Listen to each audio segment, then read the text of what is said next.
Mae Govannen, and welcome my friends to Elven Awakenings, chatting with the Elven Scholar. And now, to your guide to all things Elvish, Dr. Erendil Spindle-Ellis, the Elven Scholar.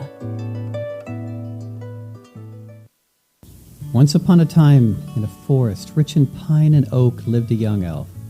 He lived amongst his neighbors who were clothed in fur and feather, and found joy and peace with each sunrise, and silence in the evening light of the stars. He spent his days communing with his woodland brothers and sisters, and the nights in contemplation and meditation. Light shone upon him unstained from the mortal world, and he was happy. But as time passed, he became more aware of the land outside, filled with fear and despair, and he knew his time of living in the gentle woods was coming to an end, and his journey as a teacher was upon him. When the morning sun found him again, he walked out of the forest with nothing but the clothes on his back, and strode into the land of man, to teach and to be taught. For it is the way of all teachers that the student so often will be the better master. This is my story, and it is true. My name is Erendil, and I am the Elven Scholar.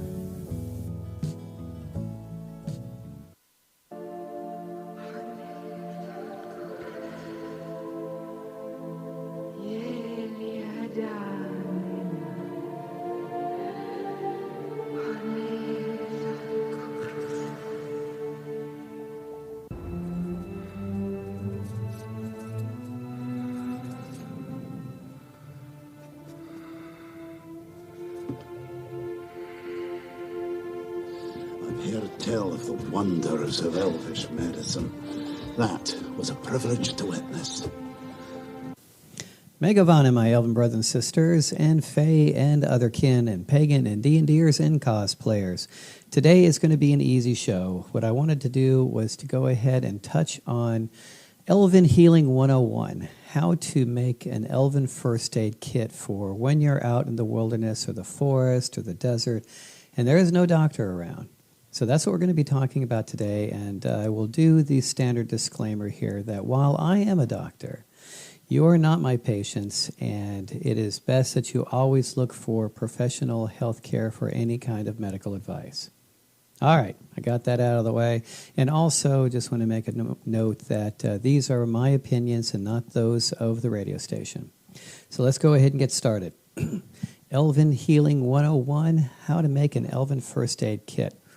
As you heard from the video, there is something that I just played prior to this, the audio track from that. There is something very special about Elven medicine. And in future episodes, we will be talking more in depth about Elven healing and what can be done with it. But today, again, it's just an easy one.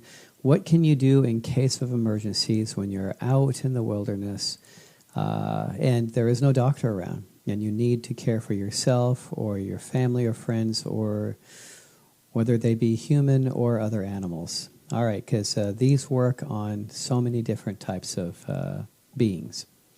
Okay, so we're going to go ahead and get started on that, and I'd like to cover a number of different types of herbs and plants that could be used, and I wanted to make a point that every one of these that I'm going to be describing you today, actually, I have used in my personal private practice with real patients, both animal, humans, and regular and other animals. And so these have been used, tried and true, and I will be giving you some case histories along with these.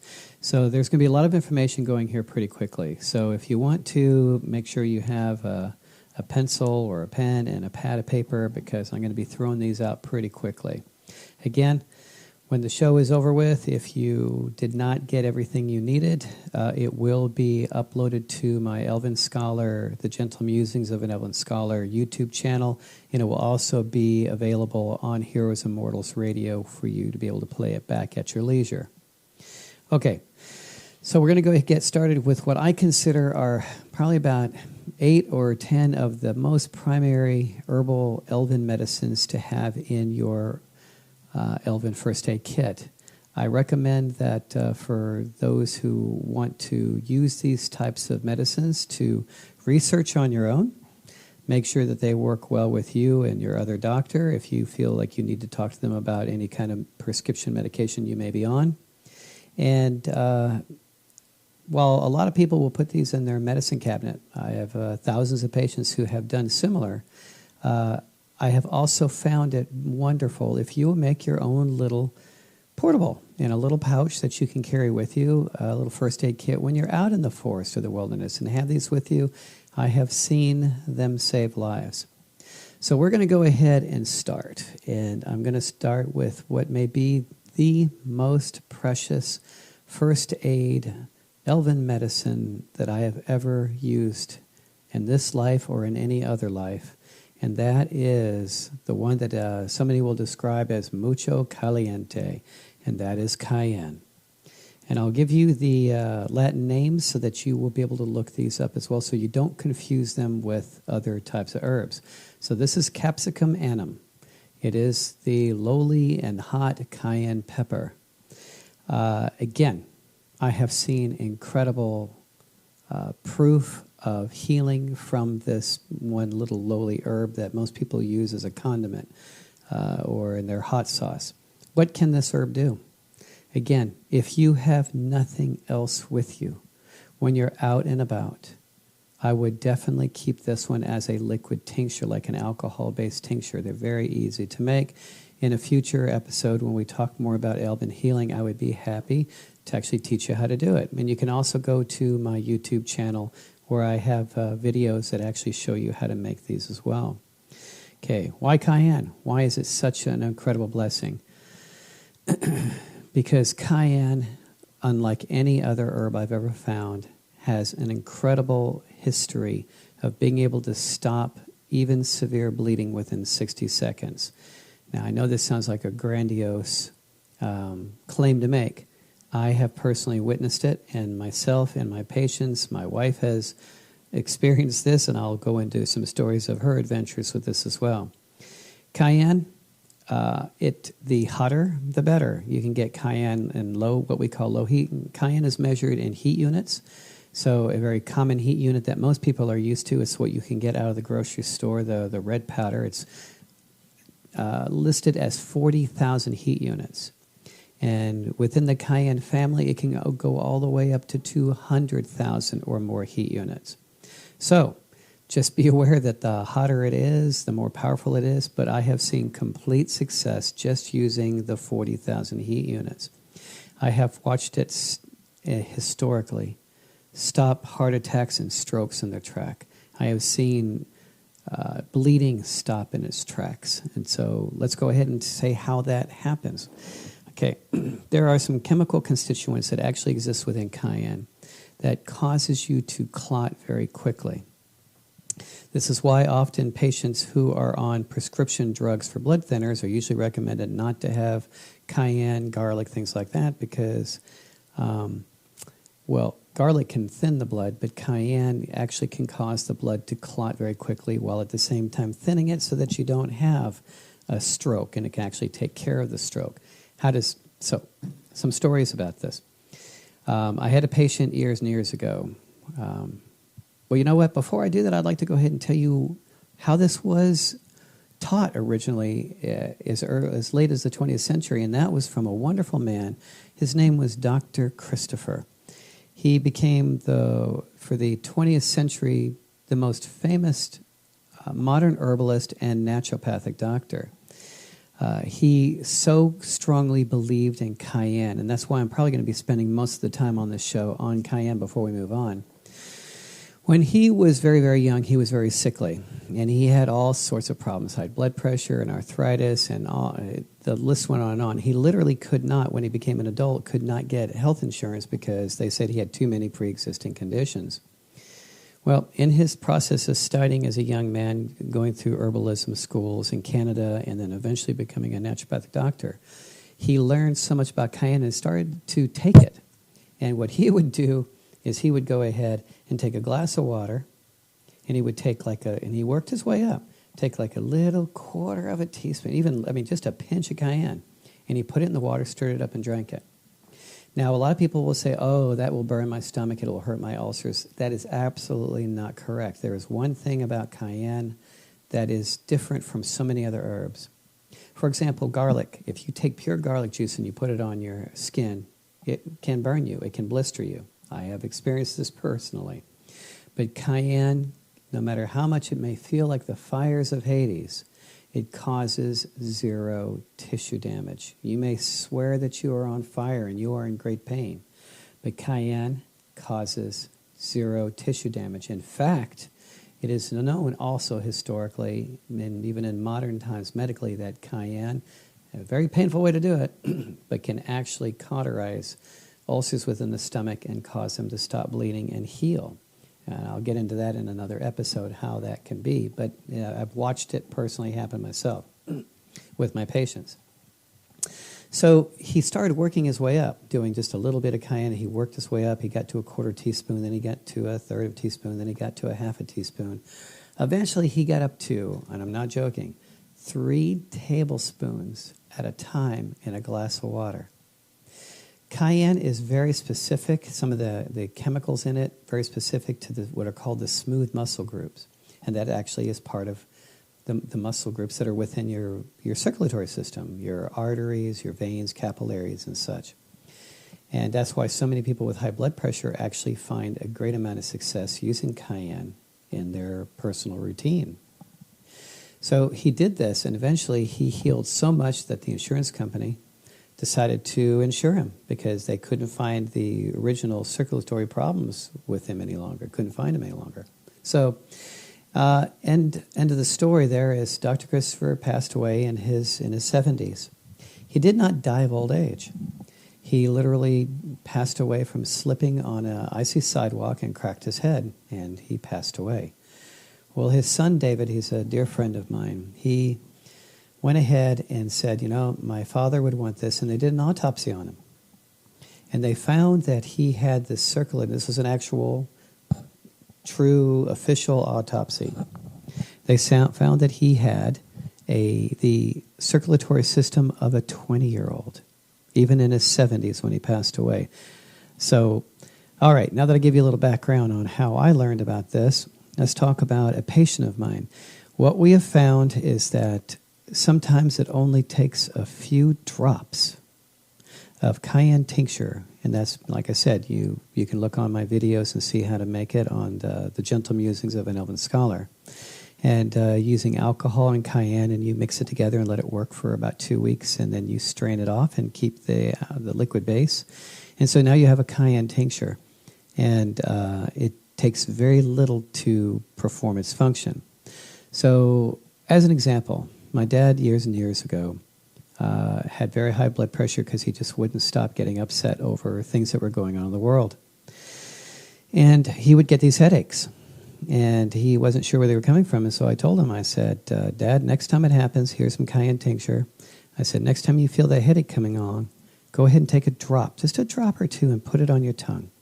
That's all you have to do. And then count to 10 and tell me what happened. And so it happened about a week or so later. And he said, he was all excited. He said, I put a couple of drops on my tongue, and he said, by the time I counted to 10, my headache was gone. And I said, that means that the headache was due to high blood pressure. What happens is whenever cayenne tincture touches your tongue, you almost get this whoosh, this feeling of a whoosh going through your body. Because what it can do is it can help temporarily equalize your blood pressure.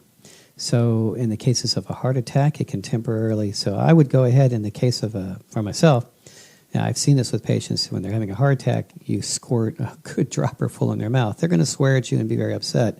But instead of 4 golden minutes, I've seen it give them 20, 30, 40, an hour worth of golden minutes. I've seen it work. It's magic wonderfully. So here's a case history. There was a patient of mine who, amazingly, had chronic heart attacks. Literally about once a month he would have a heart attack. And then he'd go and he'd spend about a week in the hospital, and then he'd go home, and a few weeks later there would be another heart attack. And he was very obese, diabetes, high blood pressure, but he was also an alcoholic, and he would not stop. So he ended up not being a very compliant patient, but he did take note of something. When he first came into the clinic, it was our standard procedure was to go ahead and take their vitals. Well, this guy just about scared me when we took his vitals. His blood pressure was something like 260 over 170, and this guy was ready to pop. And so I said, okay, this is dangerous. Where's your medications? What are you currently doing right now? And so we finished the intake, and I gave him a complimentary free bottle of cayenne tincture. And I said, take this home with you. And I said, the next time you feel that you're having a heart attack coming on, you can try this if you'd like. His other doctor had given him 4 different medications. He was to take one after another, trying to stop it, nitroglycerin being one of those. And very often he would take all 4 and they weren't working, and he ended up calling 911 and they would come and get him. Well, he disappeared. Didn't see him for about 2 months. And then all of a sudden one day in between patients, I was walking up towards the lobby of the clinic, and there he was coming through the door. And he said, hey, Doc, I've got something to tell you. He said, that hot liquid you gave me, he said, that was amazing. I said, oh? He said, yeah, because he said, sure enough, I had another heart attack about a month after I saw you. And he started going through all those, the 4 medications, prescriptions that the other doctor gave him, trying to stop it. And he goes, oh, it's not working. And he's getting ready to get on 911. And he went, oh, wait a minute, there was that other one that other doctor gave me. And he took it. And he told me, he squirted 2 full dropperfuls in his mouth. And he said within seconds, mucus started coming out of every hole he had, his nose, his mouth, everywhere mucus was coming out. And within seconds, the heart attack stopped. And he said he didn't have to go to the hospital. Not necessarily something I would recommend him not doing, but that's what he chose to do. And he said it happened another time. And he said, about a month later, he said, I did that, and it stopped it in its tracks.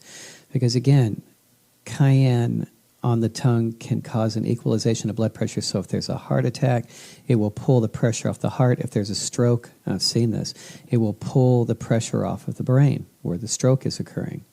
And I've seen it save lives. Dr. Christopher was able to successfully and officially claim that he'd never lost a patient to heart attack or stroke in something like 35 years. And I can happily say in over 20 years of practice, I have never lost a patient to heart attack or stroke. So if it's equalizing pressure throughout the body, what does that mean for bleeding? This is another wonderful first aid thing to keep in mind, that cayenne can stop bleeding both internally and externally within 60 seconds. I have seen it happen. It is part of its history. So let me tell you some stories of my wife, Faye Mist, when it comes to this. She is my naturopathic poster child, and I love her very much. And so, this happened when I was at the clinic, and she was, because I'm a raw vegan, so she was preparing some stuff for me using a mandolin cutter. I know some of you are already shrinking away, to slice up some zucchini for me. And she got impatient, from what I understand, and pulled the guard off. And, of course, the very next swipe off comes where a huge cut goes right into her thumb. And it was quite severe. I was at the clinic, and she had learned enough about Elven medicine and to take care of herself. And it was literally heartbeat pulsing. The blood was coming out of her thumb. It was quite severe. And she went, and she immediately grabbed the cayenne tincture. And she was very brave about it. Most people, and it does work this way, all you got to do is just squirt it in your mouth, and then you can literally just count to 60. And so that's what you're supposed to do. But she went the extra mile, which is wonderful. She poured some on the counter and rubbed her hand in it. And where the open wound, and of course now she's running through the house holding her thumb, screaming from the cayenne heat, but it worked. She was able to count to 60, and by the time she hit 60, after she'd done running around, and she could just literally watch the pulse slow down, and the bleeding stopped to where it just, after about 60 seconds, to where it just became an ooze. Here's this big open wound, and it just barely an ooze coming out of it. And it healed with no scar whatsoever. Well, a week later, something else happened with her. My wife prefers to wash her own dishes and not use the dishwasher, so on the counter there was the dish drain, and right next to the drain was the drawer for the silverware.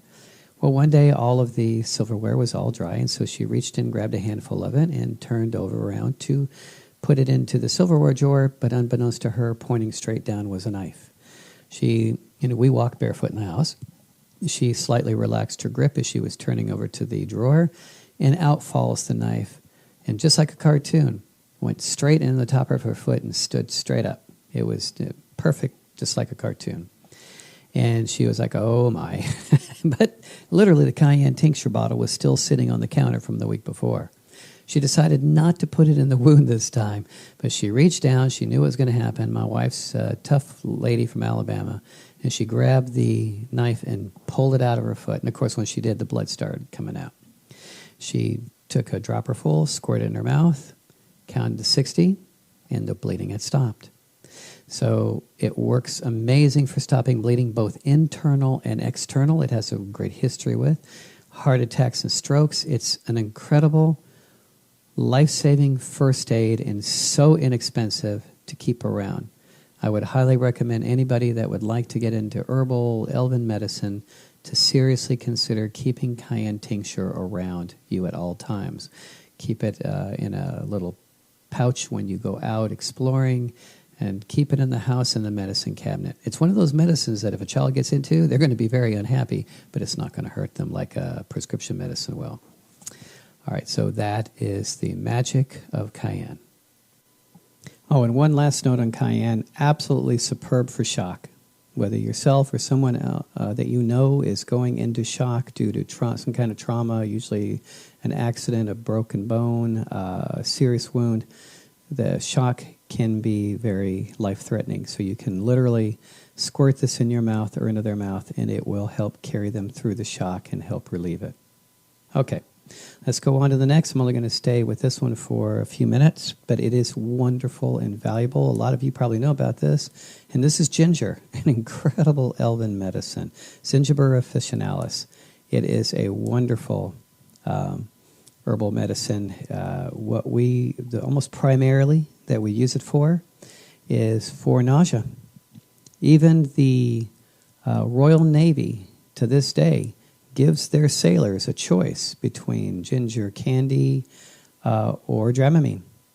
And a very large number of them will choose the ginger because the ginger doesn't make you sleepy like Dramamine does, and these are for seasickness. And ginger is wonderful for nausea for a multitude of reasons that you may have it. Again, you can take it as a tea. You can take it as even as a sweet, as a cookie or candy, that type of thing. Or as a capsule. It takes longer as a capsule. You can make it as a tincture, so it's very fast-acting. So ginger for nausea, the reason I have this in as a first aid kit is because if you're out in the wild and or outside of your home and you have eaten something or drank some water and it's made you very nauseous, obviously you want to get medical help. But the nausea itself can be life-threatening because you can end up throwing up so much that you will dehydrate. While the throwing up sometimes can be a good thing to get the poison out of you, sometimes the nausea can just make it miserable.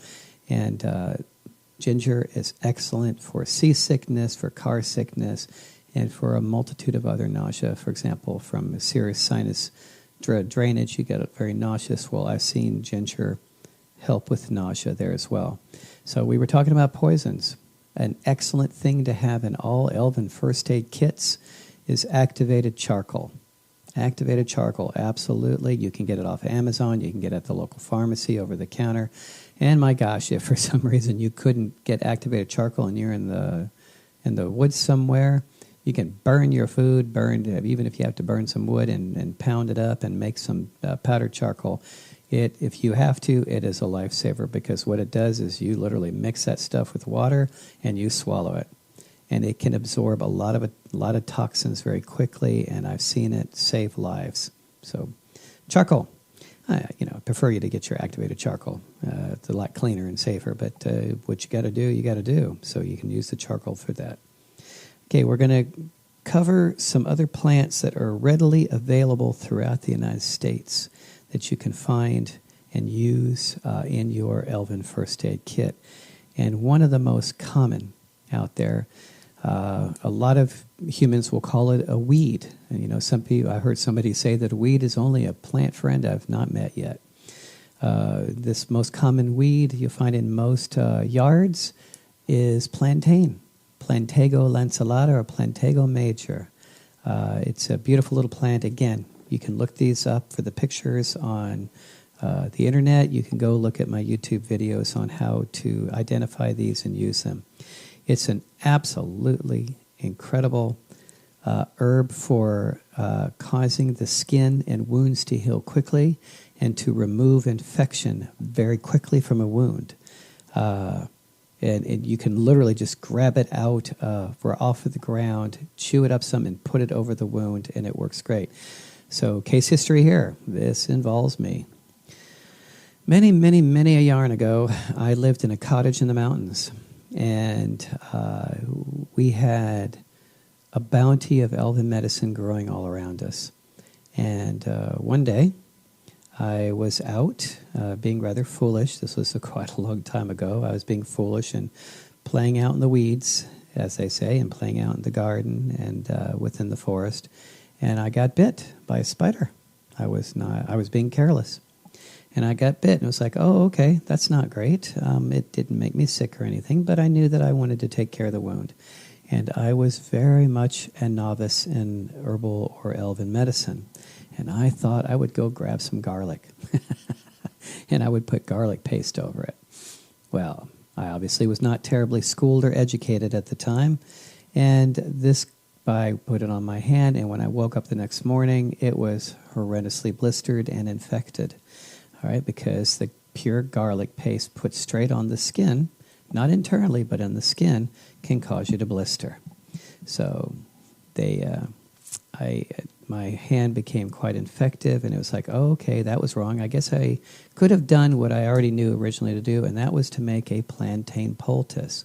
A poultice simply is taking a whole bunch of the plant, the leaves, or whatever you use, the roots or whatever. In this case, it's the leaves and the flowers, but mostly the leaves.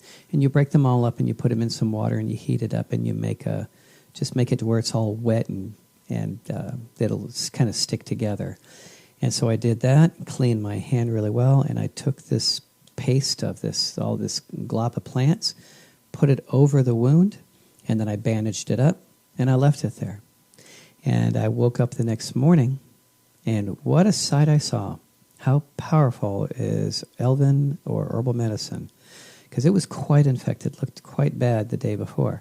I pulled the cloth up, pulled the plant material off of my hand, and there was no infection, and the wound had already sealed up. It was actually healing wonderfully, and it eventually healed very quickly with no scar whatsoever. So it had not only drawn all of the poison out, the infection and poison, it had also caused the skin to be able to begin to heal very quickly. Absolute miracle for me to see it, especially at such a young age. And a hard lesson to learn as well. So plantain is absolutely amazing. And there is one more thing that plantain is wonderful for. There's an old ancient rule of when you're in the forest, and when something happens to you, something ill happens to you, that almost without fail, the cure is right nearby, usually within arm's reach sometimes. And that's the way it is with plantain. Because plantain is known historically, and I have seen it used for this, not only for myself, but for others. It is known historically for treating snake bites, rattlesnake bites and spider bites, even very poisonous spiders. And again, if you can get to a healthcare professional, of course. But if you're in a situation where you have no access to healthcare, these are things for you to consider because they can save your life. And again, what I would do in the cases of those is I would do two things. I get bit by a snake or I get bit by a spider. At that time, I would gather as much of the plantain as I could. I would have to use my saliva, make a poultice out of it, chew it up, put it over the hand, and cover it up with some torn cloth and hold it on. And then I would eat a lot of that plantain. It is incredible for drawing poison out of the body, and then you get rid of it. I have seen it save lives. Elven medicine, an absolutely incredible thing to do. Okay, we're going to move on to the next plant, and this one is black walnut. Okay, black walnut. The Latin name is Juglans nigra.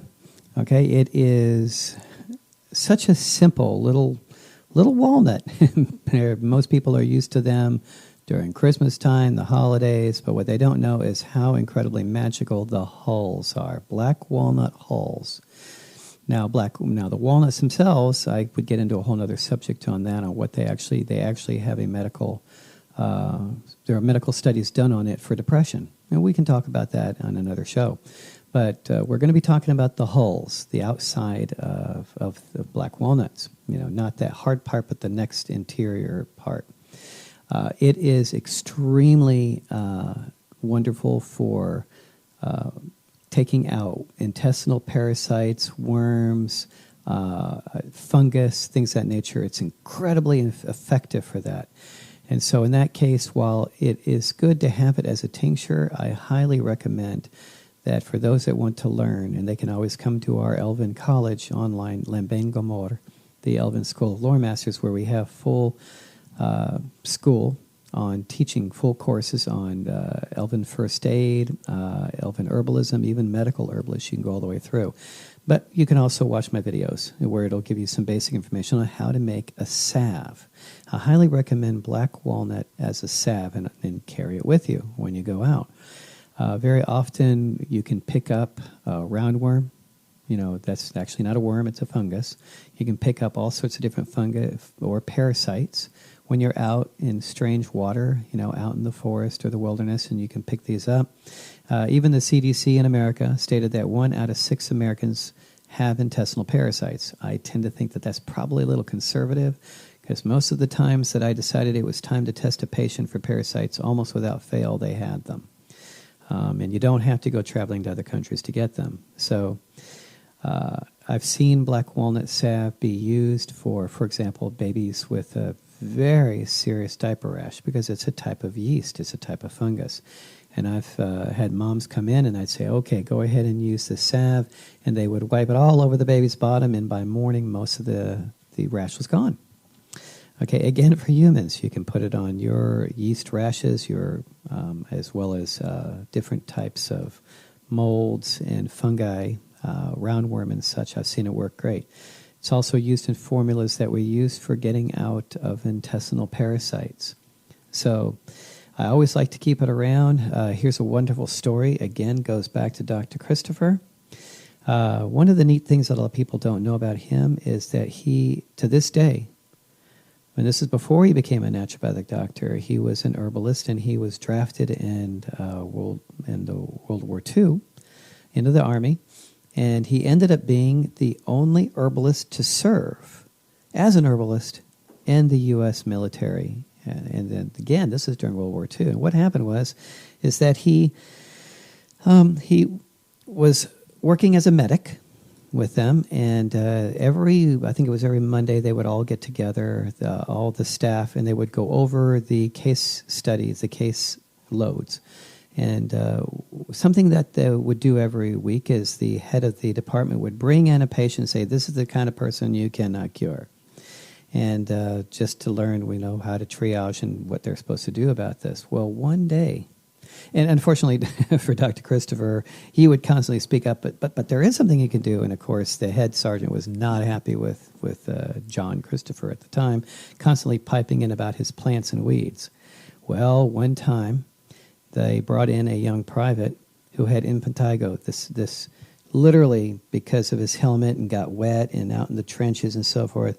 He had this crust of fungus just covered his scalp, just covered it thick. It was like a quarter-inch thick. So the sergeant brought him in on one of those Monday morning meetings and said, this is incurable. Just want you guys to know that he's being discharged so he can go home to his family, but we cannot cure this.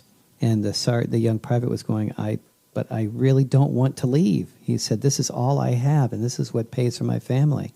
He said, I would really like to stay. And the sergeant was like, there's nothing we can do for this, and we can't have you running around with this. So, well, young John Christopher raised his hand and said, but I know how this can be cured. And the sergeant got so angry, and he said, John, he said, not you again with your plants and weeds.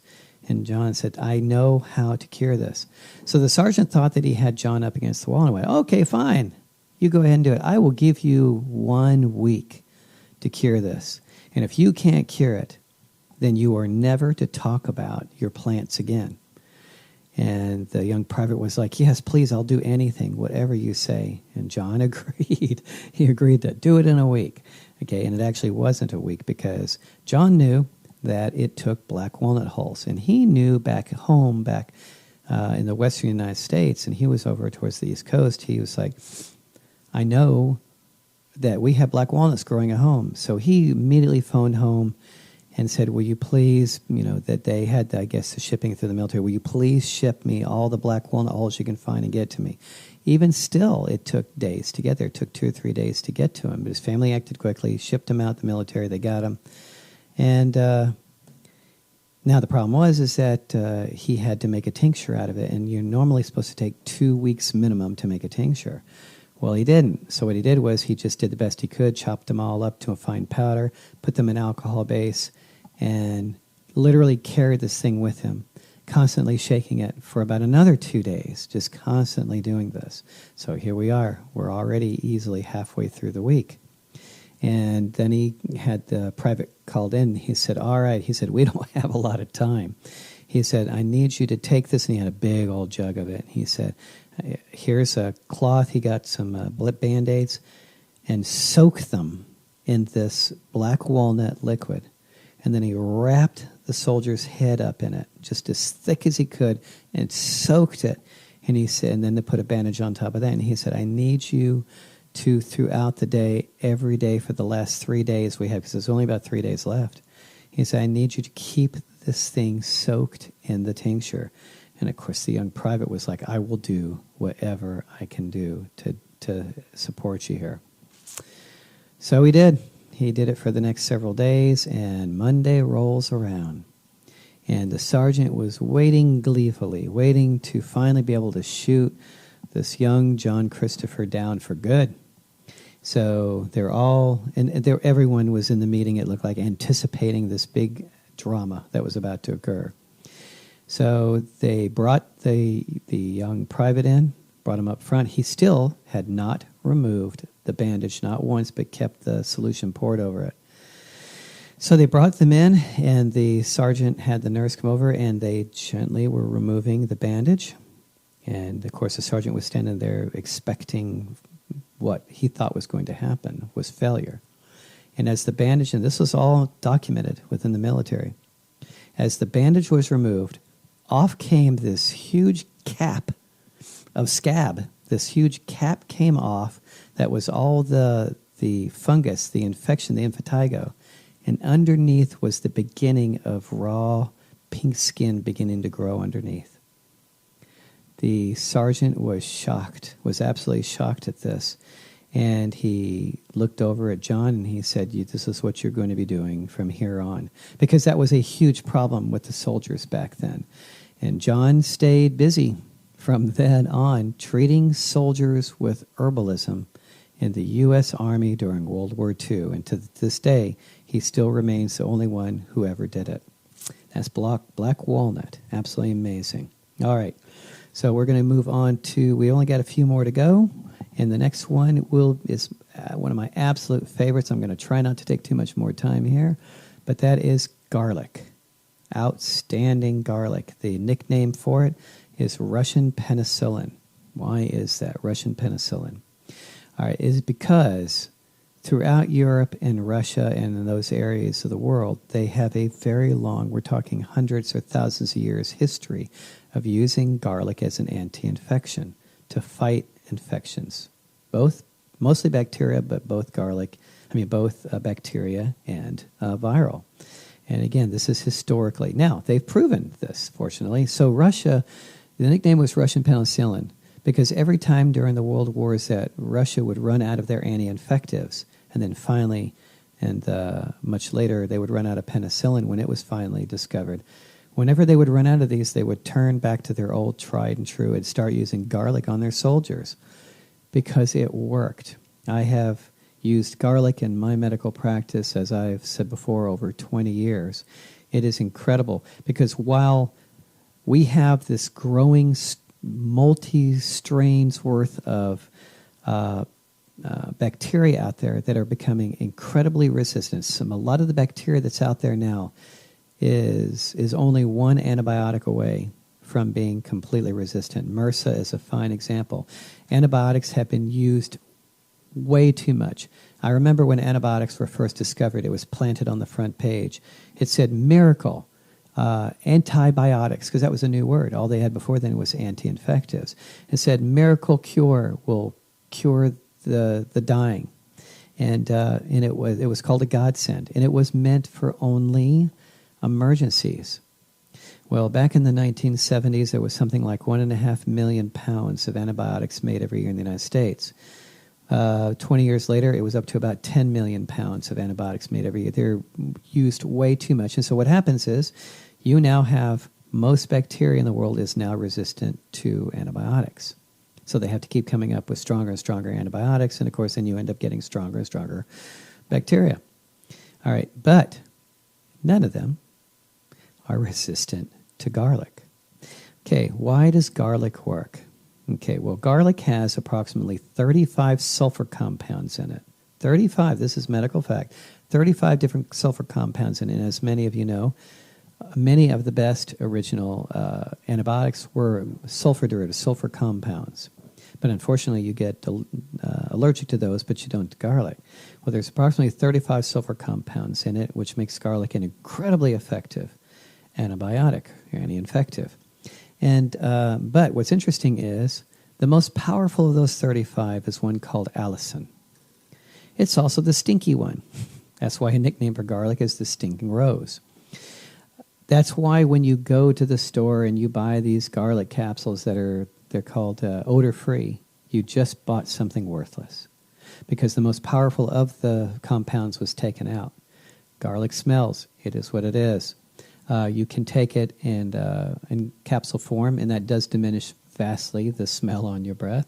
It can be used in salves when used with other things so you don't burn your skins. It can be used as tinctures, liquids. You can eat it raw. You can use it in capsules. I have seen it save lives. I have seen it treat infections that were highly resistant to antibiotics, and yet we would give the patients high doses of the garlic, and the infection was gone within a couple of days. I have seen it happen time and time and time again. So, and again, that's Allium sativa. And then at the younger, it says younger cousin is onion, is Allium cepa. Garlic is incredible. I highly recommend having a bottle of garlic capsules with you when you're going out into the wilderness. Always keep that with you. I've seen it save lives, fighting infections. And of course, there's so much more it can do, but that's for another story. Okay, we're almost through here. Two more at least I'd like to talk about, and one of those which does grow throughout the United States, and that is the lowly willow. In Elvish, it's Tessari for willows. It is an incredibly beautiful tree, but the inner bark is wonderful as an anti-inflammatory and an analgesic, which means a painkiller. I have seen it work where cortisone did not work. My wife is an example, one more time, with Famous.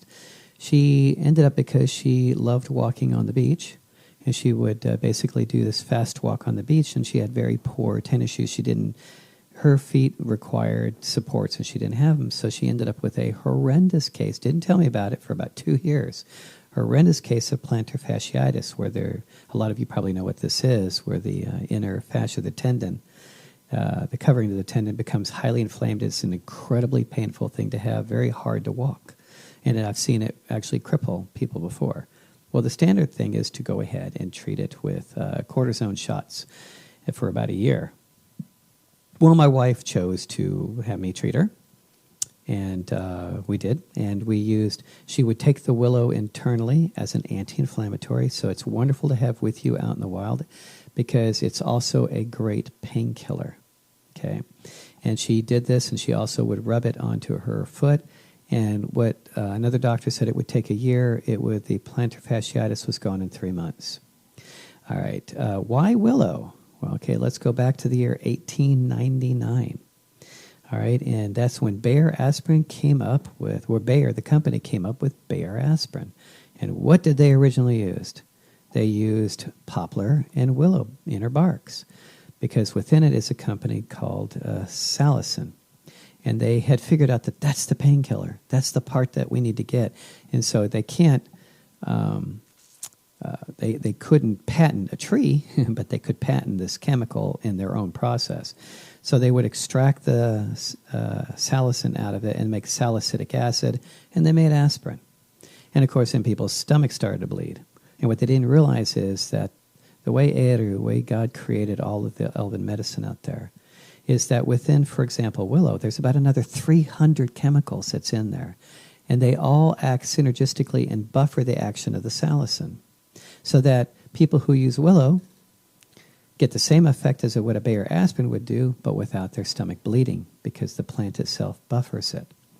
So it's highly effective as an anti-inflammatory, as a painkiller, historically been used for that. I've used it with thousands of patients over the decades. So highly recommend you have that with you at all times as well. Great for when you twist your ankle out there and you need a painkiller and an anti-inflammatory. Okay, we're going to talk about a couple of more here, and one is comfrey. Wonderful plant. Some people will grow it in their gardens. It grows wild in certain other areas. Symphytum officinale. Please look this plant up. It's the medical term for it is a cell proliferant. It causes your cells to regrow very quickly. All right, and I have seen in one of my books that's out there, I showed a case study of a patient where his foot regrew. It healed from rotting away. I don't have time to talk about the whole story, and if you'd like, I can do this in another episode, but his foot was rotting off. And I used comfrey in another formula, and his foot literally regrew back with no scarring. Okay, so it's a cell proliferant, causes them to regrow. Well, here's a wonderful case history. So if you're out, in other words, the reason I'm talking about this one now is so that when you're out in the wild and you do get hurt, you can use comfrey or plantain to help that wound heal very, very quickly when you're out there and you don't have access to another healthcare provider. Well, okay, case history that was near and dear to my heart.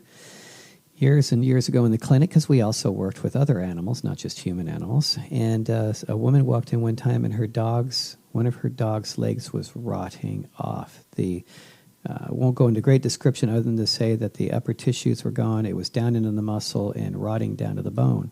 And she said, "Can you please do something?" And she said that the vet said the leg has to come off. It absolute 100% has to be amputated. Let's go and get it done. And she said, "I wanted to talk to you," because she was currently a patient also. She said, "I just wanted to ask you, was there anything we can do?" And I said, "Well, it's up to you what you do," but I said, "I can tell you." And so, I legally made the dog a patient. And I said, "This is what we have done in the past with amazing results." And she took this salve. It's called BF&C, means bone, flesh, and cartilage. Dr. Christopher came up with it, and it has a lot of comfrey in it.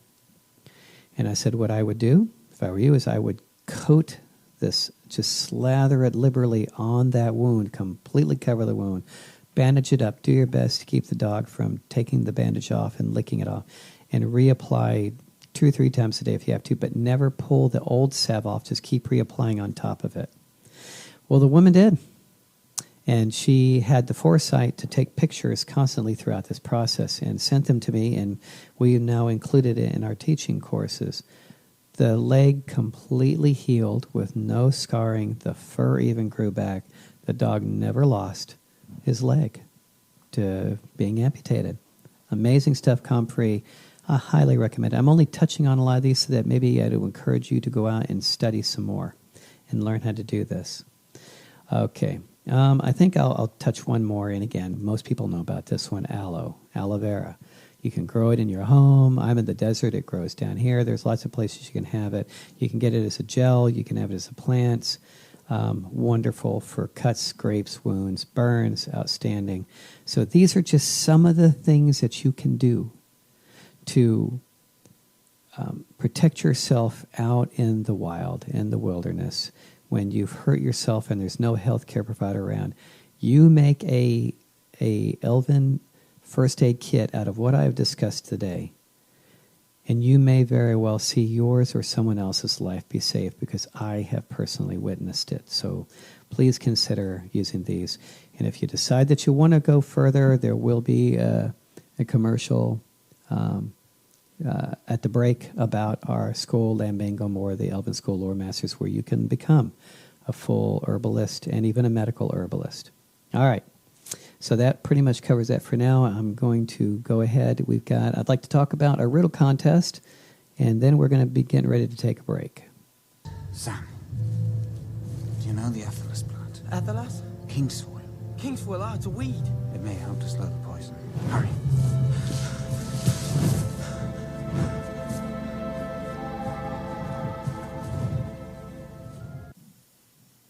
For those not aware, we have had a riddle contest going on now for the past couple of weeks, and today is our last day for it with a total of 3 riddles. If you have missed out on the past 2 riddles, you have not missed out on an opportunity to win the contest.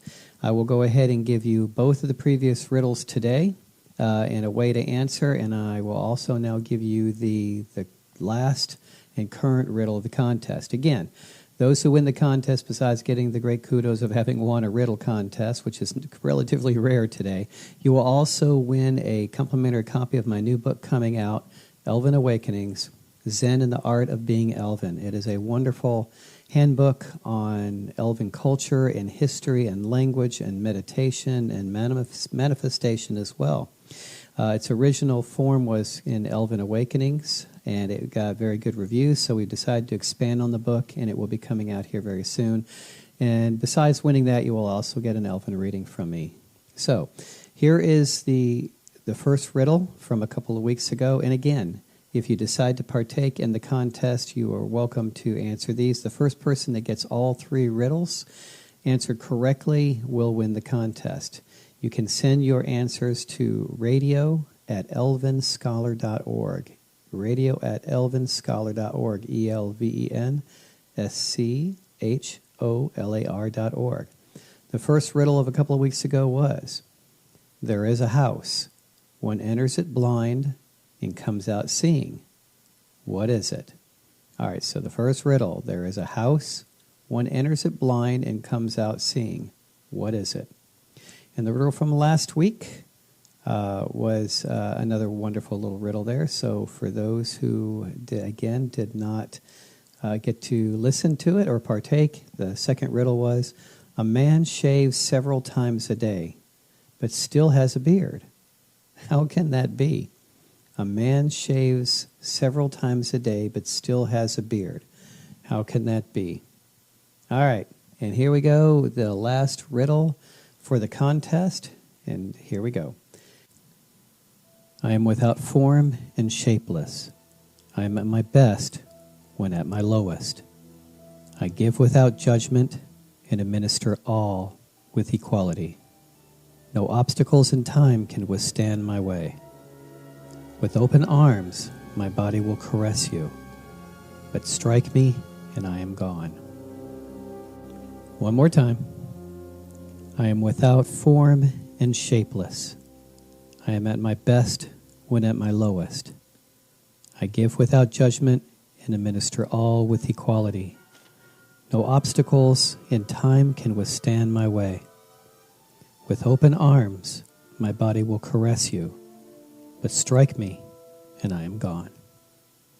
So there you go. First person to get all 3 riddles wins the contest, and you will be as good as a hobbit learning to combat with riddles. You can send your answers to radio@elvenscholar.org. First person to get all 3 of them correct wins the contest. Okay, I'd also like to go ahead and announce what the next week will be about. I have been getting so much getting so many responses from listeners about how when they begin to realize who they are, that Elven or Fae or other kin soul within them, that they suddenly find themselves in a very lonely situation, because sometimes they lose family, sometimes they lose friends, and when you awaken to who you are, it is such a common thing to get this overwhelming urge to find others of other kindred. So next week's episode is about What happens when you awaken to your elven self and no one is there? So I'm going to be talking about that from my own personal experience, as well as many other elves and fae and other kin in the community, and how we have dealt with it and how we were able to get through it. I know the loneliness and depression that comes from that, and especially today with all the lockdowns. So next week's show, what happens when you awaken to your elven self and you find no one is there? All right. And future upcoming episodes, we have a couple of exciting announcements to make. We have an interview coming up in the next few weeks with an actual professional elven botanist, a botanist who practices the elven lifestyle and uses it within his work and his off time as well. So an interview with an actual elven botanist. And then we will also be interviewing very soon here a sci-fi author who has started a series of books and is published now that I'd like to say is much in line with the Dune series, one of my favorite series. So we'll be showcasing their interviews here, and the next few episodes coming up, we'll be talking about them. We're going to go ahead and take a short station break right now, and then when we get back, we'll be taking callers for our Chatting with the Elven Scholar. This is Elven Awakenings, Chatting with the Elven Scholar on Heroes and Mortals Radio. We'll be right back. When you go to college, you expect the high halls and libraries filled with old books. But much has changed, and in today's world, online schools have exploded in popularity. Please join us at Lamben Gomor, the world's first online college with a nod towards elven and humankind alike. With Lamben Gomor, you can start a new career or a new life in the holistic health field, learn a new elven language, study history and culture, or the environment. We believe everyone deserves an affordable education with personalized attention. We provide full certifications in the following fields: home herbalist, Reiki levels 1 through master, nutritionist, first aid, elven history and culture, elven languages with Quenya and Sindarian, anatomy, botany, introduction to archaeology, ecology, astronomy, elven laws of manifestation and meditation, and we also offer full diplomas in the fields of medical herbalist and medical nutritionist. More classes are being added. Many students have found new careers in the above fields. These classes are sponsored and designed by Tree of Life Holistic Wellness Center, which was the largest naturopathic medical center in the state of California. You can pay for your classes outright or join a low-cost monthly subscription, which allows you to take as many classes as you like at one time while you maintain the subscription. This college was founded to give you a chance to expand your horizons while believing in who you are. All classes are certified and are aimed at helping you start a new life and a new career. Adult study programs for both elves and humankind alike, designed specifically for you. You can find us at www.elvenscholar.org. Discover what is inside of you. Be who you are at Lamben Gomor, the Elven School of Lore Masters. We're back, and we're going to go ahead and open up the mics now. If you would like to give us a call live and either give us a question or a comment, please feel free to do so. The lines are open. If you're in the United States or Canada, you can call 442-227-2187. Again, that is 442-227-2187.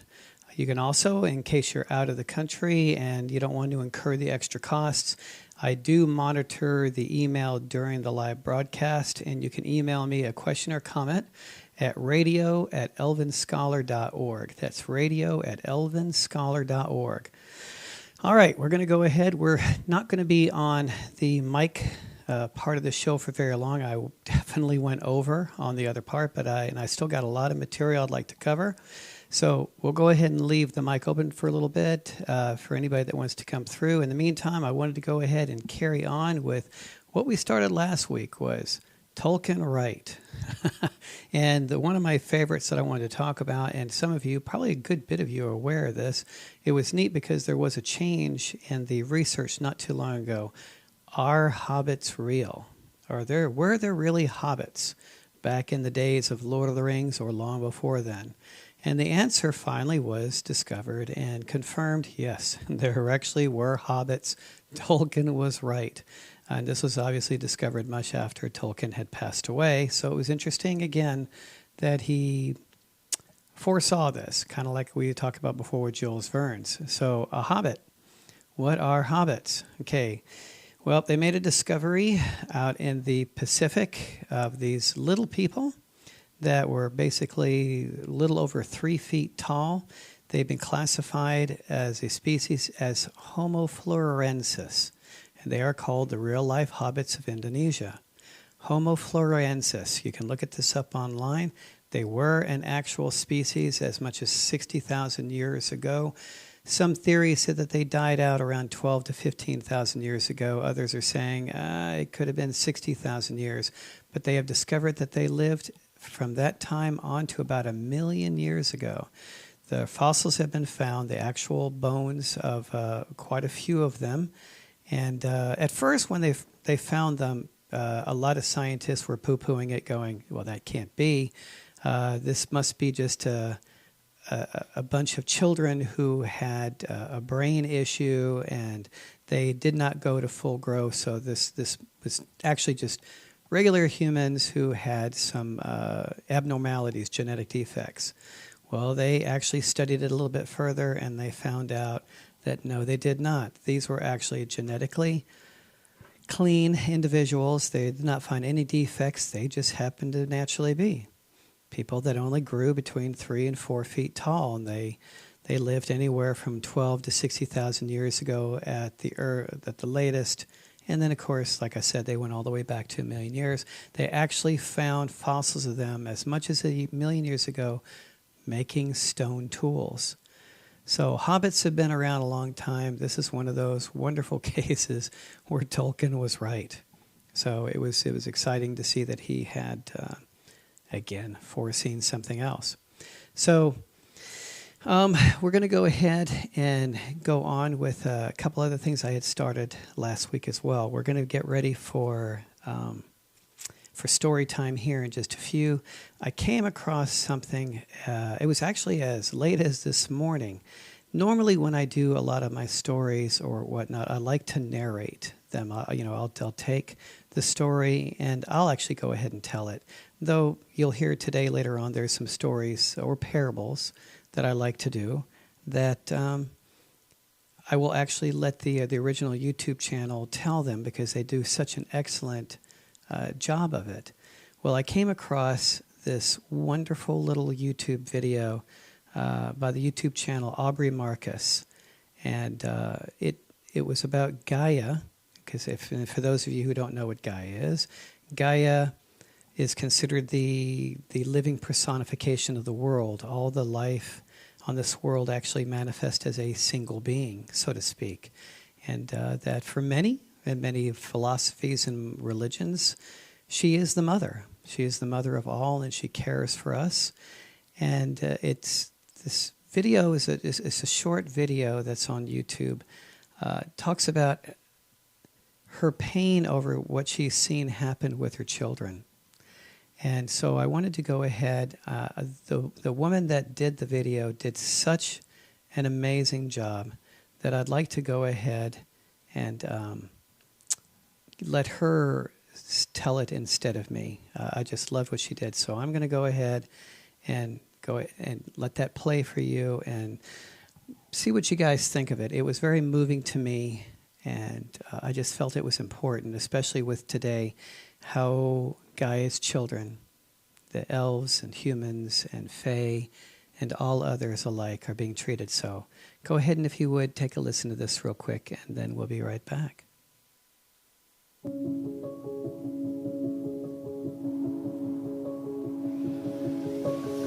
Starseed, what has become of you? Oh, my dear child, what have they done to you? Tell Mama everything. I know it hurts. Oh, my sweetheart, I can feel you. You are incarcerated in the conditioning of your culture. divided by indoctrination, kept in separation, fed contamination, coerced into inoculation from me, your mother.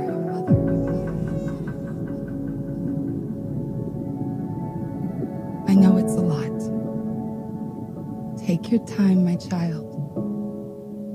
It's okay to open your eyes slowly, one breath at a time.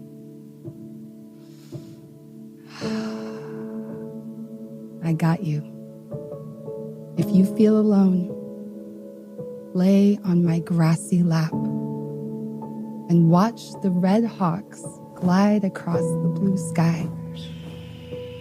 That's it. Deep breaths.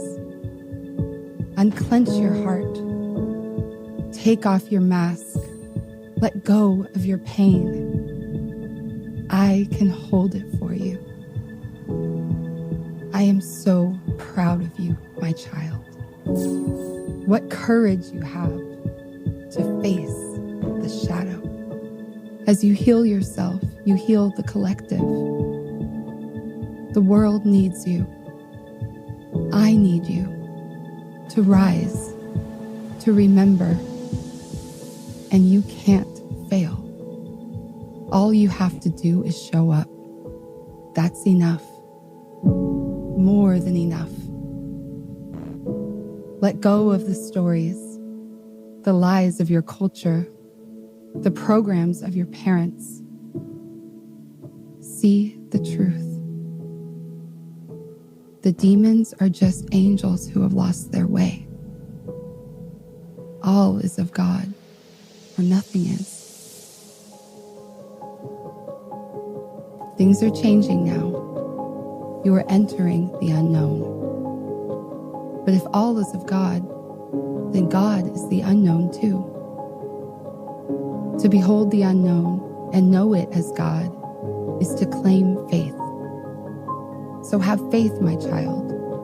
You don't need fear anymore. Give it to me, my love. That's it.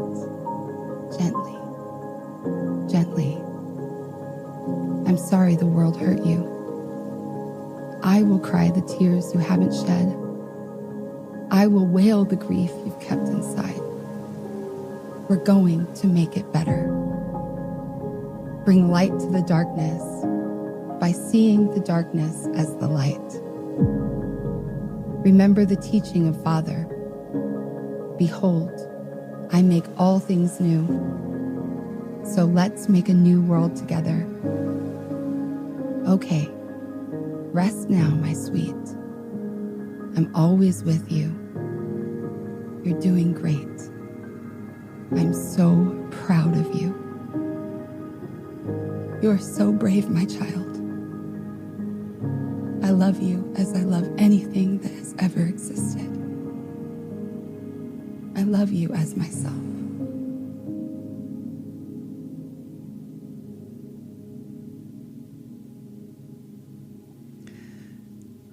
Oh my, that was very moving. She basically played the part of Gaia talking to her children. Very moving. Kind of hard not to tear up over something like that. So again, the phone lines are still open. I wanted to open them back up again for just a few more minutes. I just received a wonderful email from someone, so she's not giving me permission to use her name, so I'm going to go ahead and just say that I had a wonderful listener just email me over something that she had done. And as she made a point of saying, she is not a qualified herbalist. She hadn't learned a lot, as far as having certifications and all, and yet she did her own studying and figured out some things that she could do. And in her email, she tells me about, she thought that she would share here's what she says. I thought I would share one of my adventures with herbs. All right, so again, thank you very much for sending this in. And maybe if you give me permission next time, I'll go ahead and let people know who you are. Okay, so she goes, share one of my adventures. I was walking along the river one summer's day, and I slipped on a patch of mud. I did not fall into the river, but I did bash my knee hard on a jagged rock that was covered in a thick, stinky mud. I think a lot of us can relate to that, especially those of us who like to go off into the wilderness.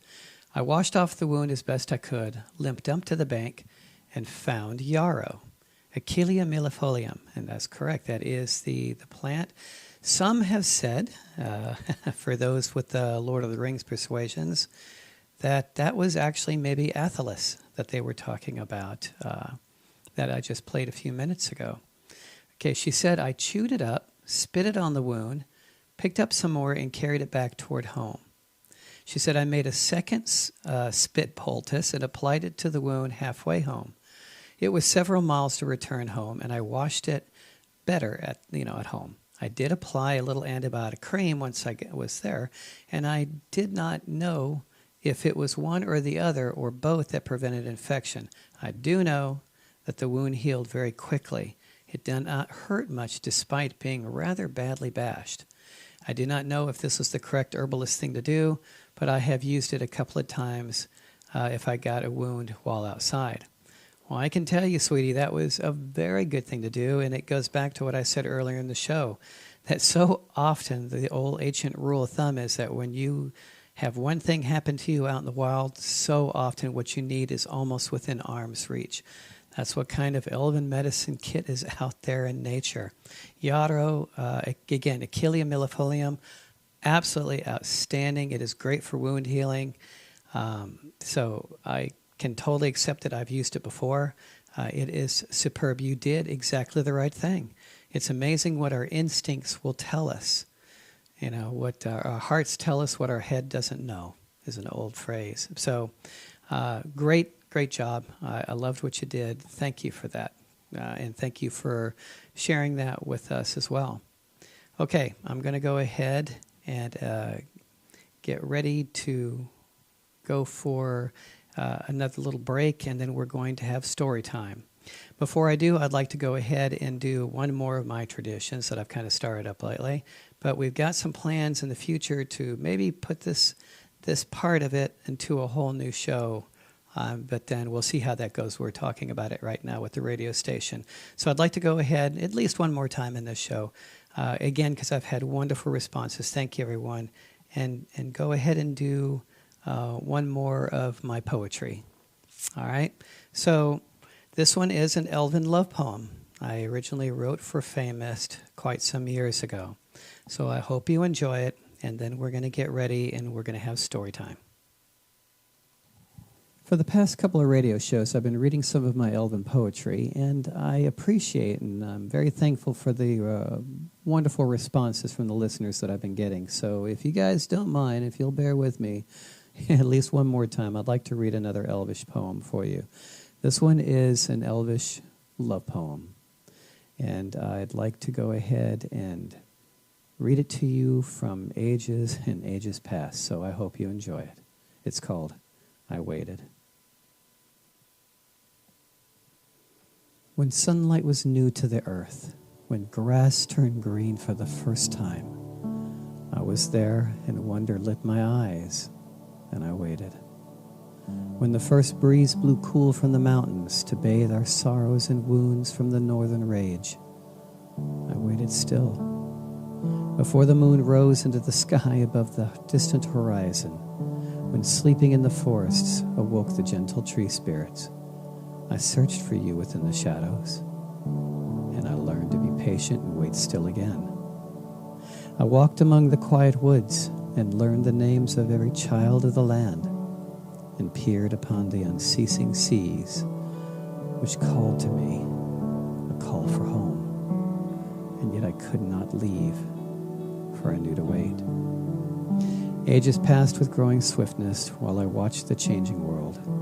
Mountains rose and rivers changed their courses, while stars were born in the midst of time, and still I waited more. But there came a time when earth was still, and a light was born in mortal lands. You entered the world in a gentle caress, and my waiting had finally come to an end. All right. That, again, a poem I wrote a very long time ago and gave as a gift to my wife, Famist. All right, we're going to take a real quick break here, and then we will be right back with story time. So just bear with me, please.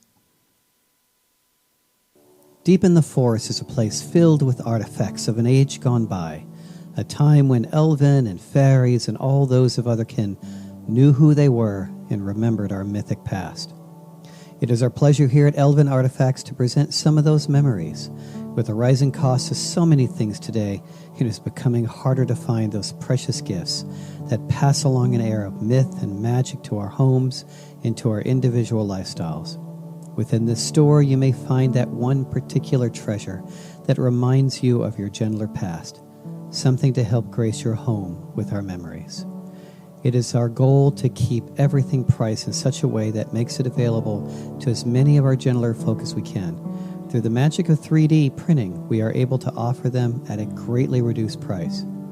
We are including Elven, Fairy, D&D, and other kin products such as statues, wall plaques, bathrooms, kitchenwares, musical instruments, smartphone accessories, clothes, and so much more. In keeping with our Elven traditions, all items are made from eco-friendly biodegradable materials. The plastic is made from sugarcane and bamboo. You're also welcome to customize your own artifacts. One of the most important features of this store is the ability that allows you to customize an item. You can have your name written in your language or in Elven, and even customize the images placed on the items. Please let us know what you're interested in designing, and we will try and help you, again, at an affordable cost. So please feel free to look us up at elvenscholar.org/store, and we'll do our best to help you find those memories that remind us of our true inner nature. Namaste. It's story time. So I would like to kind of take a look back at the video we did last week, and we've discussed this before, where I made a comment, and I absolutely believe in it, but I'd like to give the flip side too. The comment is that in the end, you have all the time in the world. You may have lifetime after lifetime of trying to remember who you are and try to figure it out. And that is an amazing blessing, and how much more loving a creator would be than to say you have all the time in the world. And I stand by that, and I have lived it, and I know how true that is. But on the other hand, on the other side, remember that, again, I've discussed this too, that your soul, life in general, is like a coin. There's always two sides to something. And that doesn't mean that the sides are good and evil, or happy or sad, or enlightened and not enlightened. Just two facets of the same coin. The heads and tails, they don't differ in each other as far as one is better than the other. They're just different facets. And so what I'm going to talk to you about is another facet of the side of coin.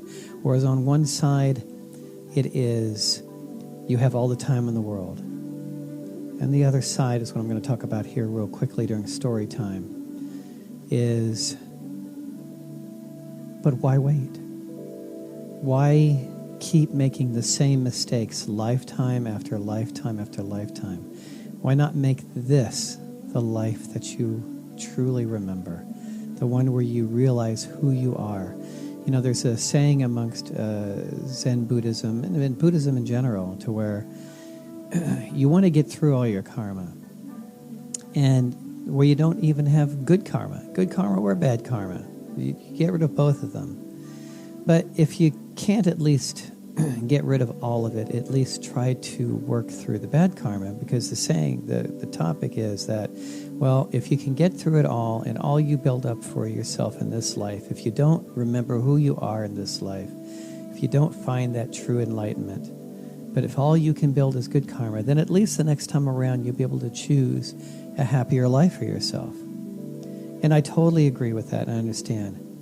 But what if we did it this time? What if we took advantage of this great gift that we have? And that's one of the things I see most missing in the world today, is the lack of knowledge, the lack of recognition of what a sacred, singular, special gift this life is. I've talked about it before. So many people are, you live, you're born, you die, and that's it. And there's not a whole lot else in between. because life is cruel and you have no choices and you don't have the freedom, but you do. You absolutely do have the freedom. You have the freedom to make the choices today and to live this life, to make this life worth it, to remember who you are and to live it to the fullest. There's a wonderful book out there, and I talked about it in one of my YouTube videos. Some of you are probably aware of it. It's called The Top 5 Regrets of Dying, A Life Transformed by the Dearly Departing. Absolutely outstanding book. I would recommend that you look at it. You can find it on Amazon. And it's startling when you realize that how many people go through life and they think that they're supposed to do something, that they have these obligations, and you do. If you want, you don't even have any obligations. But if you want to call them obligations, it's to remember who you are and to be of service and help others find the way as well. But other than that, you actually don't have obligations to make money, or you do this or do that. Now, if you're trying to take care of your family, then that's part of your service. But life is such a special gift. And so this book, The Top 5 Regrets of the Dying, it's by Bonnie Ware. So Ware. If you can find it, I highly recommend it. She actually spent time with the dying, and these are the top 5 wishes of people who are laying on their deathbed of what they could have done different. It's an amazing book. Again, The Top 5 Regrets of the Dying, A Life Transformed by the Dearly Departing, gives hope for a better world. And it's a best-selling memoir read by more than 1 million people worldwide. All right, and here's the top 5 regrets and the wishes to fix that. Number 1, I'd wish I'd had the courage to live a life true to myself, not the life others expected of me. How amazing, just if that was the only wish they had. How telling is that? That for most people on this world, they live a life according to the expectations of others, instead of going, what is true in my heart? And what's really sad there is most people are not even taught how to find what is true within them. Where are your passions? For most people, those passions were beat out of them as a child, whether it's emotionally or physically or through the school system. They've lost the ability to dream. They've lost that inner child. I wish I'd had the courage to live a life true to myself, not the life others expected of me. If you're an elf, be an elf. Number 2, their wish. I wish I hadn't worked so hard. Yeah, the joke is, you don't find too many people on their deathbed going, if I'd only worked 60, 90, 100 hours a week. Why didn't I do that? No. They realized that they worked too hard. They didn't take time for themselves, for their family, for their loved ones, for the world itself, to go explore this amazing world that was created for us. Number 3, I'd wish I'd had the courage to express my feelings. And that's not just by women, it's very much by men as well. To express what you felt. All right, what is the worst thing that can happen if you express your feelings? And if somebody rejects you, all right, they're not that place in your life, and they're not the friends or the family you thought they were. Now go find someone who will accept your feelings. You've lost nothing because you didn't have it in the first place then. Number 4, I wish I'd stayed in touch with my friends. That's a huge one, especially when people now have their heads in the smartphones and on the computers instead of getting out there and staying in touch with your friends. And the last but not least, I wish I had let myself be happier. When my dad passed away, he was a sad, sad man. He had so many dreams, so many hopes that he wanted to do.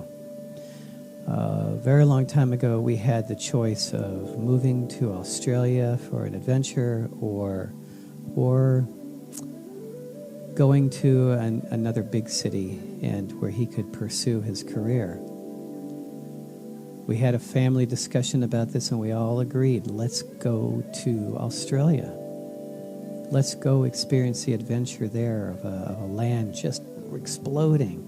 Let's go and explore Australia. And in the end, he chose not to. He chose to go to another big city and pursue a career that ended up going nowhere. He ended up being a very sad, miserable, cynical individual. And he died that way. It was sad to see. And I was there when he passed away. And I told him, I said, all right, okay, let's try again. And so I hope he'll try again this next time. And this time, allow himself to be happier. Instead of letting what everyone tells him he's supposed to do, maybe he'll do it this time. So don't wait for life to happen. Don't let fear keep you from living your life, from reawakening your elven soul. Don't let anyone tell you that you don't exist, that elven soul within you does exist. Right? No one talks about the pyramids that weren't built, the books that weren't written, the journeys not made, the creations that weren't created. They only talk about those who've lived their lives and actually did something with it. Let today be the first day of truly living your life. Today is a new day. Why wait until the next life and keep making the same mistakes? Well, okay, I promised story time, so we're going to have a couple of stories here. Absolutely wonderful. And I'm actually going to first narrate from, he's relatively famous within the transcendental, philosophical, even Zen followings, who was Alan Watts. And he was an interesting character, had a very unique personality, but also had a wonderful perspective on life and about living it to the fullest. And so I'm going to go ahead and narrate a speech he gave quite some years ago, and then we'll continue with our stories. Existence, the physical universe, is basically playful. There's no necessity to it whatsoever. It isn't going anywhere. That is to say, it doesn't have some destination that it ought to arrive at. But it is best understood by analogy with music, because music as an art form is essentially playful. We say you play the piano. You don't work the piano. Why? Music differs from, say, travel. When you travel, you're trying to get somewhere. One doesn't make the end of the composition, the musical composition, the point of it. If that were so, the best conductors would be those who played fastest. And there would be composers who wrote only finales. People would go to concerts just to hear one cracking chord, because that's the end. Same with dancing. You don't aim at a particular spot in the room, that's where you should arrive. The whole point of the dancing is the dance. Now, but we don't see that as something brought on to us by our education in our everyday conduct. We've got a system of schooling which gives a completely different impression. It's all graded. And what we do is we put the child into the corridor of this grade system with a kind of, come on, kitty, kitty, kitty. And now you go to kindergarten, and that's a great thing, because when you finish that, you get into the first grade.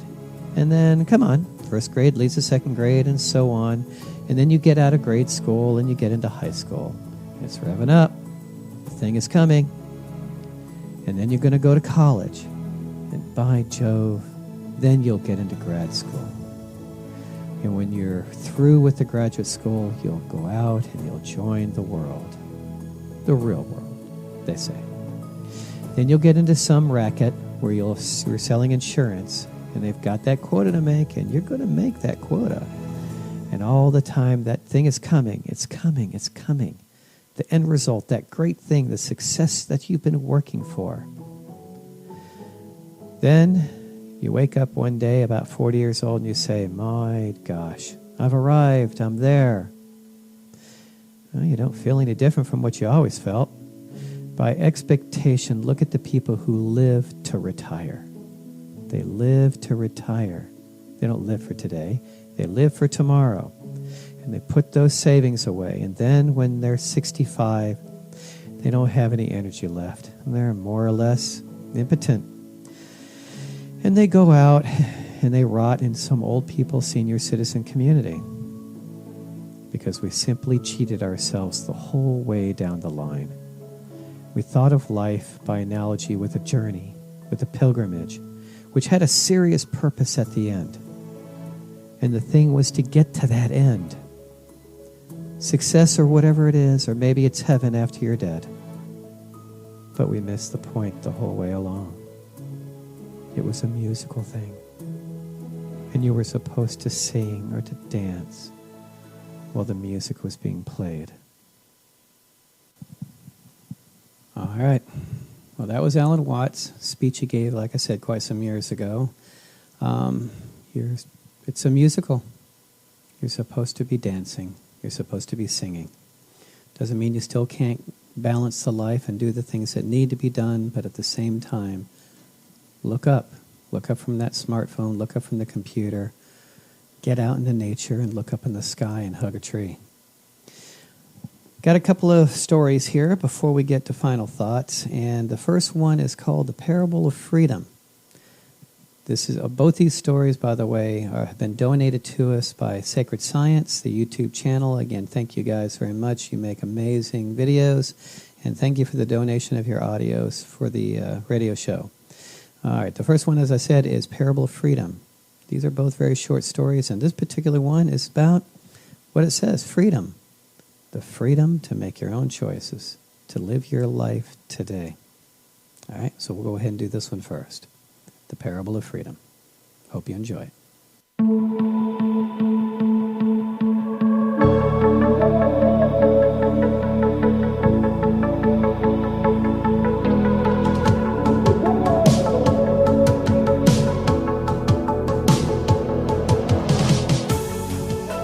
The Parable of Freedom. A man comes to a master to ask how much man is independent and free. Is he totally free, or is there a limitation? Is there something like fate, kismet, destiny, a god who makes a limitation beyond which you cannot be free? The mystic answered in his own way, not logically, but existentially. He said, "Stand up." The man must have felt this was a stupid kind of answer. He said, "I am asking a simple question, and he's asking me to stand?" But then he followed with, "Well, let us see what happens." So he stands, and the mystic said, "Now, raise one of your legs up." The man, by this time, must have been thinking he'd come to a madman. What has this to do with freedom, independence? But now that he has come, and there must be a crowd of disciples, and the mystic was so respected, not to follow him would be disrespectful. And there was no harm in it. And so he lifts one of his legs from the earth. So one foot was in the air, and he was standing on one foot.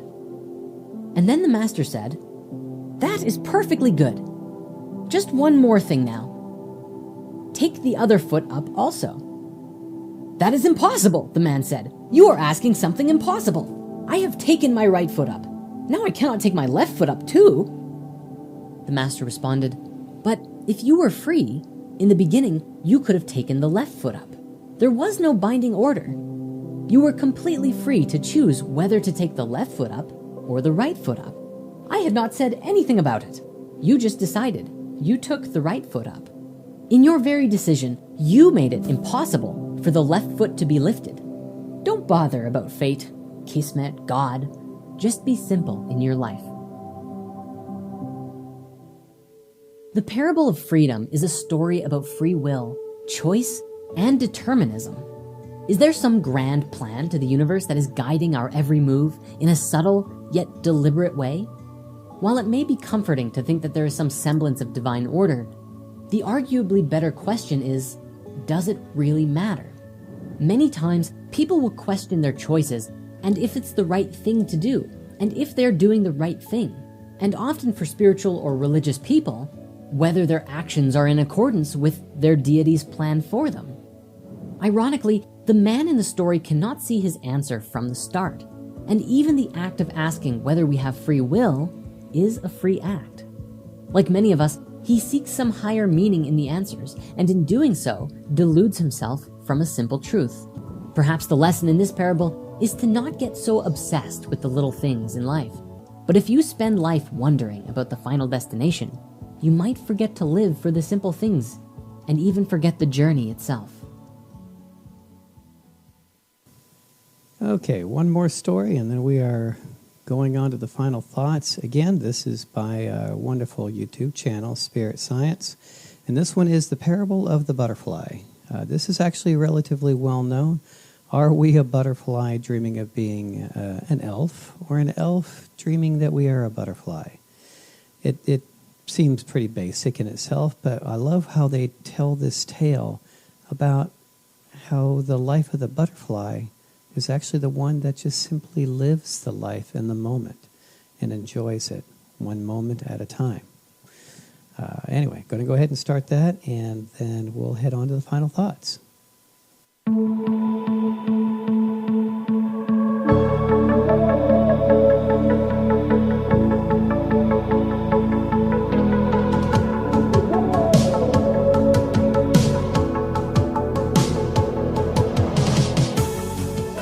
The Parable of the Butterfly Dream. The great Taoist master Zhuangzi once had a vivid dream that he was a butterfly. He fluttered through the bushes and the trees, having a simple consciousness. He no longer had any awareness of his individuality as a human, and all he knew was the life of a butterfly. He flew around the gardens, experiencing fully the existence of a mere insect, and suddenly he awoke and was taken out of his dream. He sat up and looked around and thought to himself, was I a man who just dreamt about being a butterfly? Or am I now a butterfly dreaming that I am a man? Which one is it? Could it be both? This amazing parable explores the nature of reality itself. Are we merely dreaming this reality together? Is our experience on Earth one huge collective dream that we're all engaging with? And who truly knows? This parable also speaks to living in and seizing the moment.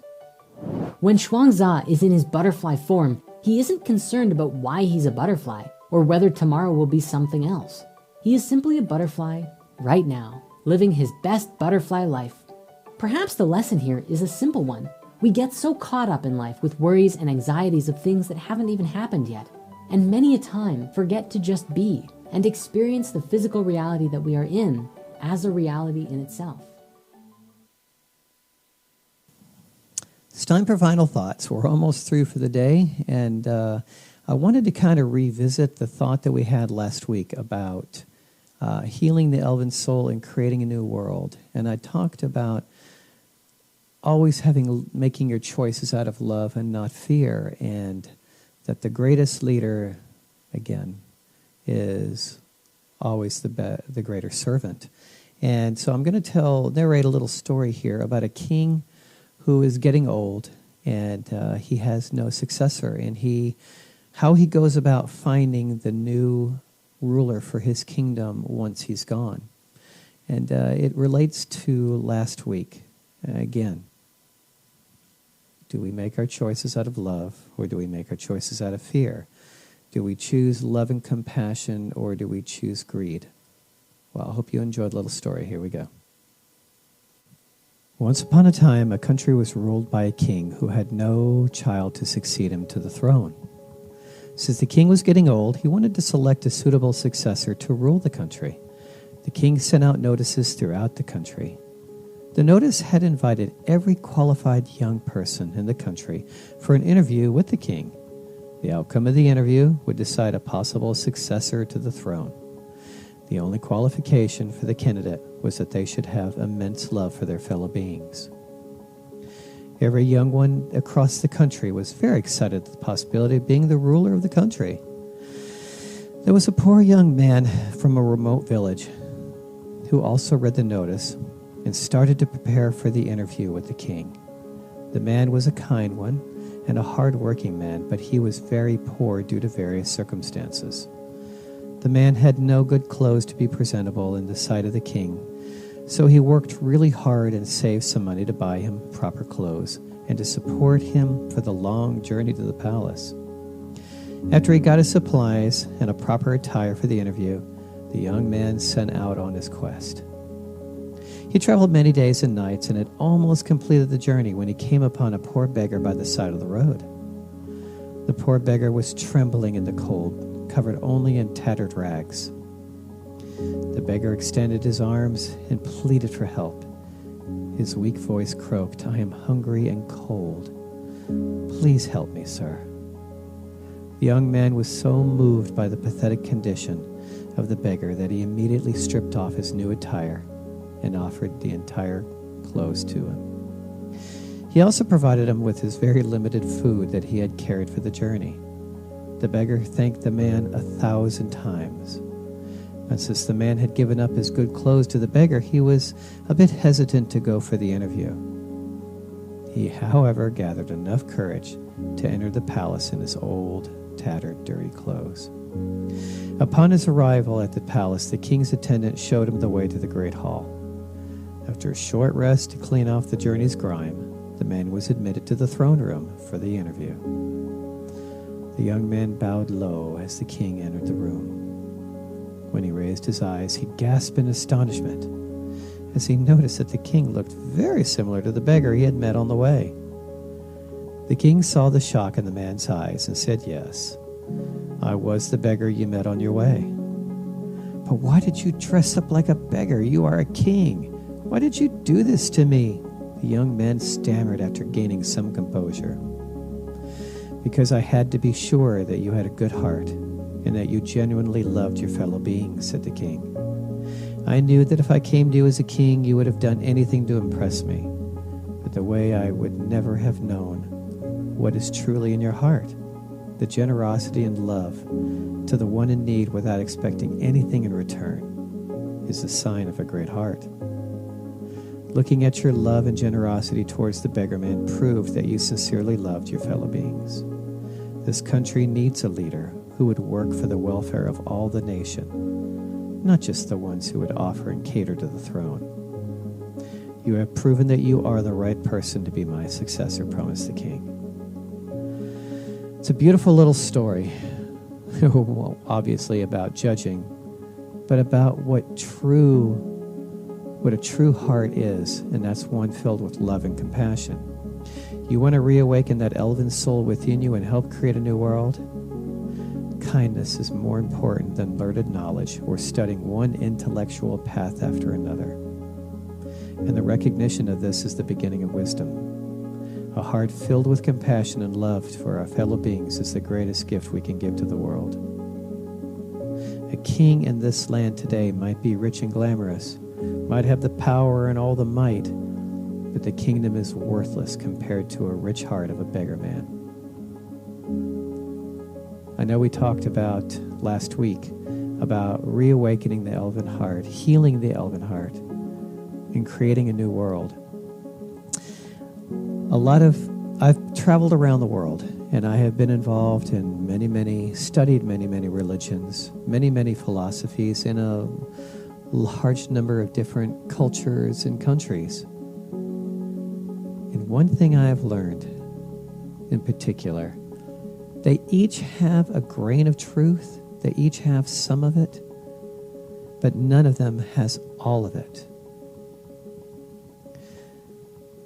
The path to reawakening, to creating a new world, is not through college degrees and letters after your name, or the fact that you are a guru or a yogi, or that you are a priest or minister or a president. The only way to truly reawaken and heal the elven soul is again through love and kindness. And the only way to build a true new world is the same. What you do for yourself, you do for the world. You heal the elven soul through love and kindness, you heal the world the same way. A beggar can be a greater leader than any president or king or queen that the world currently has. All right, well, that's it for today. I hope you enjoyed it. This one, it was, I'd like to think, a much lighter. We talked about healing the elven soul last week. Well, we talked about ways to kind of help with the physical in case of an emergency today. I hope it helps you, and I hope that you're able to go forward and learn more about healing yourself and healing those around you. Remember, the greatest leader is the greatest servant. Thank you for listening, my friends, and until we are together again next week, may you be blessed by the elves. My name is Dr. Arindius Spendalelis, and I am the Elven Scholar. Namarie. Mae Govannen, my Elven brothers and sisters. My name is the Elven Scholar. Come and join me on our YouTube channel, The Gentle Musings of an Elven Scholar, where we will explore all things mythic. We will delve into topics such as elven healing and diet, language, culture, spiritual depths, and practical how-to videos on living as an elf in today's world. Let's find that balance within our own true inner light. Thank you, my friends, for watching, and I hope you will take this journey with me.